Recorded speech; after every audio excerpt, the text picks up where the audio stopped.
శ్రీ మహాగణాధిపతయే నమః, శ్రీమాత్రే నమః. మాచిరాజ్ భక్తి ప్రేక్షకులందరికీ నమస్కారం. మే 21వ తేదీ నుంచి మే 31వ తేదీ వరకు ఈ 11 రోజుల్లో మేషాది ద్వాదశ రాశులకి గ్రహాల సంచారాన్ని బట్టి రాశి ఫలితాలు ఎలా ఉండబోతున్నాయో, అలాగే ఏ గ్రహాలు అనుకూలంగా ఉన్నాయో, ఏ గ్రహాలు వ్యతిరేకంగా ఉన్నాయో, అనుకూల గ్రహాలు ఇంకా అనుకూలించడానికి, వ్యతిరేక గ్రహాలన్నీ కూడా అనుకూల గ్రహాలుగా మారిపోవటానికి, అంటే వాటి వ్యతిరేకత తగ్గింపజేసుకోవటానికి ఎలాంటి శక్తివంతమైన పరిహారాలు చేసుకోవాలో, ఏ దేవీ దేవతల ఆలయ దర్శనం చేయాలో, ఏ మంత్రాలు చదువుకోవాలో, ఏ స్తోత్రాలు చదువుకోవాలో, గోమాతకి ఏ ఆహారం తినిపించాలో, ఎటువంటి దానాలు నిర్వహించాలో, ద్వాదశ రాశుల వారికి మే 21 నుంచి మే 31 మధ్యలో ఈ 11 రోజుల్లో వాళ్ళ భవిష్యత్ ఎలా ఉంటుందో, సంపూర్ణంగా రాశి ఫలాలు ఏ విధంగా ఉండబోతున్నాయో ఈ వీడియోలో మనం తెలుసుకుందాం.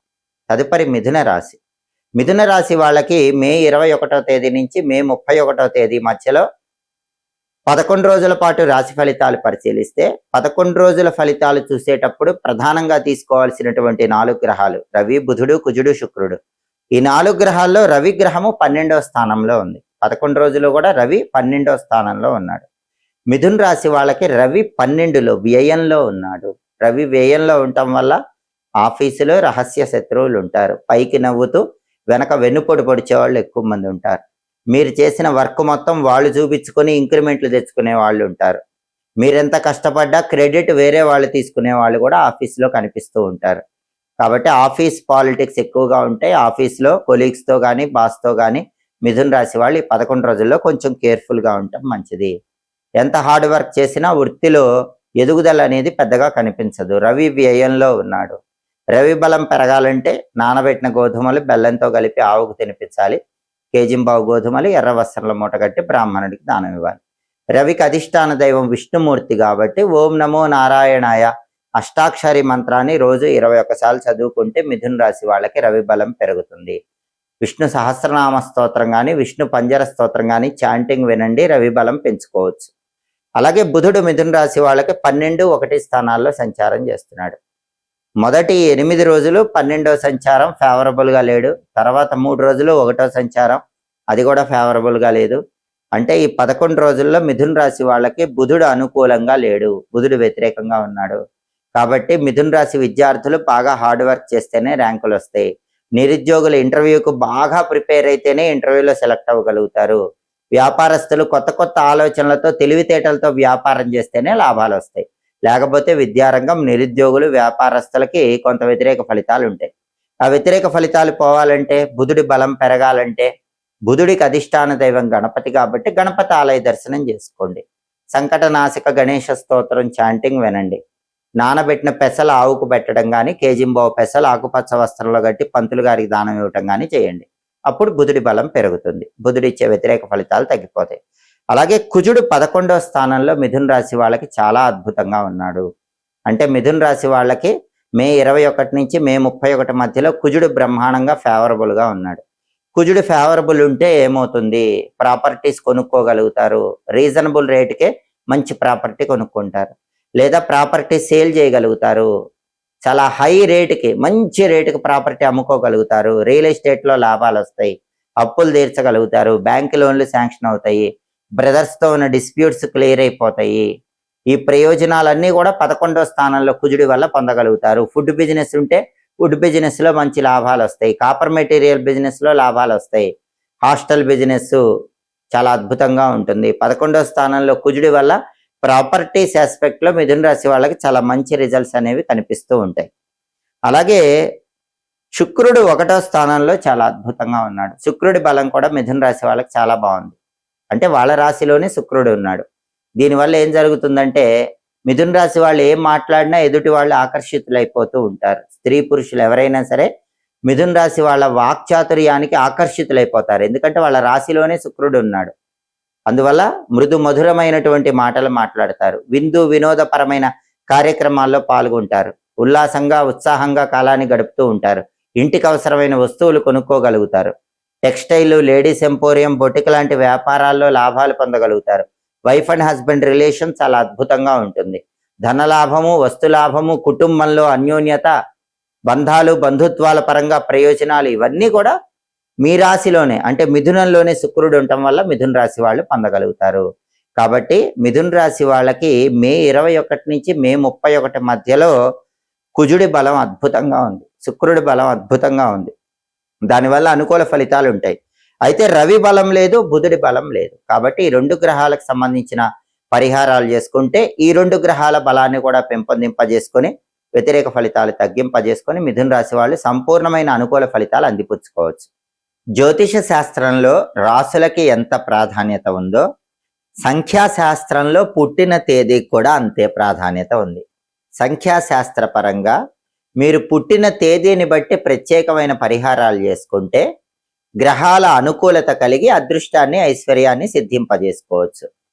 స్త్రీ పురుషులు ఎవరైనా 1, 10, 19, 28 తేదీల్లో జన్మించినట్లయితే వాళ్ళని సూర్యగ్రహ ప్రభావ జనితులుగా సంఖ్యాశాస్త్రంలో చెప్పారు. కాబట్టి 1, 10, 19, 28 తేదీల్లో జన్మించిన వాళ్ళు సూర్యుడిని ఎక్కువగా పూజించాలి. ప్రతిరోజు సూర్య భగవానుడికి సంబంధించిన స్తోత్రాలు వినాలి. అలాగే నెలకొక్కసారి గోధుమలు దానం ఇచ్చుకోవాలి. అప్పుడు వాళ్ళకి జీవితంలో తొందరగా అదృష్టం కలిసి వస్తుంది. అలాగే సంఖ్యాశాస్త్ర పరంగా 2, 11, 20, 29 తేదీల్లో జన్మించిన వాళ్ళని చంద్రగ్రహ ప్రభావం ఉన్న జాతకులుగా చెప్తారు. ఇటువంటి వాళ్ళు ప్రతిరోజు కూడా చంద్రుడికి అధిష్టాన దేవుడైనటువంటి పరమేశ్వరుణ్ణి గాని లక్ష్మీదేవిని గాని ఎక్కువగా పూజించాలి. 2, 11, 20, 29 తేదీల్లో జన్మించిన వాళ్ళు నెలకొక్కసారి బియ్యం దానం ఇచ్చుకుంటే మంచిది. అలాగే ఓం చంద్రశేఖరాయ నమః, ఓం శ్రీం శ్రీయై నమః ఈ 2 మంత్రాలు రోజు 21 సార్లు చదువుకుంటే ఈ తేదీల్లో జన్మించిన వాళ్ళకి తొందరగా అదృష్టం కలిసి వస్తుంది. అలాగే 3, 12, 21, 30 తేదీల్లో జన్మించిన వాళ్ళ మీద నవగ్రహాల్లో గురువు ప్రభావం ఎక్కువగా పనిచేస్తూ ఉంటుంది. వీళ్ళు నెలకొక్కసారి శనగలు దానం ఇచ్చుకుంటే చాలా మంచిది. అలాగే వీళ్ళు తరచుగా ఈశ్వరుణ్ణి పూజించాలి. ఓం నమో భగవతే రుద్రాయ అనే మంత్రాన్ని రోజు 21 సార్లు చదువుకోవాలి. అప్పుడు 3, 12, 21, 30 తేదీల్లో జన్మించిన వాళ్ళు తొందరగా అదృష్టాన్ని అందిపుచ్చుకోవచ్చు. ఈ మంత్రంతో పాటు బృం బృహస్పతయే నమః అనే మంత్రం చదువుకున్నా కూడా అదృష్టం తొందరగా వరిస్తుంది. 4, 13, 22, 31 తేదీల్లో జన్మించిన వాళ్ళని రాహుగ్రహ ప్రభావ జనితులుగా సంఖ్యాశాస్త్రంలో చెప్పారు. కాబట్టి వీళ్ళు దుర్గాదేవిని ఎక్కువగా పూజించాలి. వీలైనప్పుడల్లా దుర్గాదేవి ఆలయంలో నిమ్మకాయ దీపాలు వెలిగించుకుంటే చాలా మంచిది. దుమ్ దుర్గాయై నమః అనే మంత్రం రోజు 21 సార్లు చదువుకోవాలి. నెలకొక్కసారి మినుములు దానం ఇచ్చుకుంటే తొందరగా అదృష్టం కలిసి వస్తుంది. 5, 14, 23 తేదీల్లో జన్మించిన వాళ్ళ మీద నవగ్రహాల్లో బుధుడి ప్రభావం ఎక్కువగా పనిచేస్తుంది. వీళ్ళు రోజు గణపతి మంత్రం చదువుకోవాలి. గం గణపతయే నమః అనే మంత్రం రోజు 21 సార్లు చదువుకోవటం, నెలకొకసారి పెసలు దానం ఇచ్చుకోవటం చేస్తే జీవితంలో తొందరగా అదృష్టం కలిసి వస్తుంది.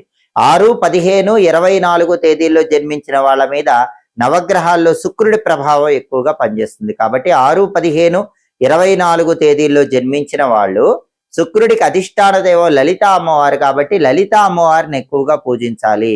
ఓం రాజరాజేశ్వరి రాజ్యదాయిని రాజ్యవల్లభాయే నమో నమః అనే మంత్రం రోజు 21 సార్లు చదువుకోవటం, నెలకొక్కసారి అలసందలు అంటే బొబ్బర్లు దానం ఇచ్చుకోవటం ద్వారా జీవితంలో తొందరగా మంచి పురోభివృద్ధి ఏర్పడుతుంది. 7, 16, 25 తేదీల్లో జన్మించిన వాళ్ళ మీద నవగ్రహాల్లో కేతువు ప్రభావం ఎక్కువగా పనిచేస్తుంది. కేతువుకు అధిష్టాన దైవం గణపతి కాబట్టి 7, 16, 25 తేదీల్లో జన్మించిన వాళ్ళు ప్రతిరోజు ఓం గ్లౌం గణపతయే నమః అనే మంత్రం 21 సార్లు చదువుకోండి. నెలకొక్కసారి ఉలవలు దానం ఇవ్వండి. అప్పుడు మీకు జీవితంలో తొందరగా అదృష్టం కలిసి వస్తుంది.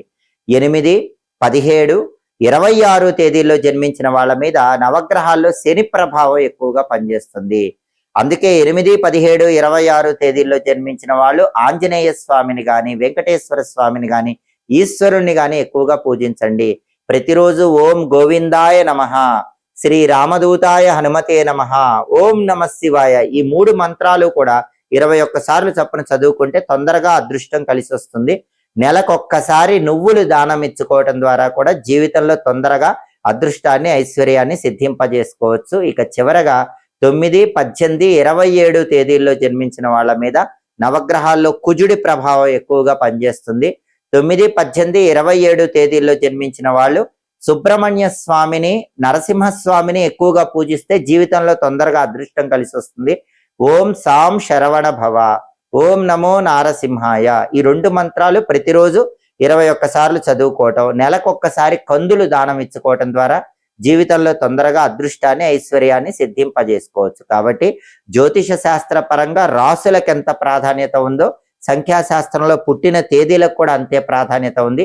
మీరు పుట్టిన తేదీలను బట్టి ఈ ప్రత్యేకమైన పరిహారాలు చేసుకుంటే జీవితంలో తొందరగా మీకు అదృష్టం కలిసి వస్తుంది. ఎప్పటికప్పుడు దినఫలాలు, 10 రోజుల ఫలితాలు, మాస ఫలాలు, సంవత్సర ఫలితాలు, గ్రహాల సంచారంలో వచ్చే మార్పులు, వీటన్నిటిని తెలుసుకోవాలనుకుంటున్నారా?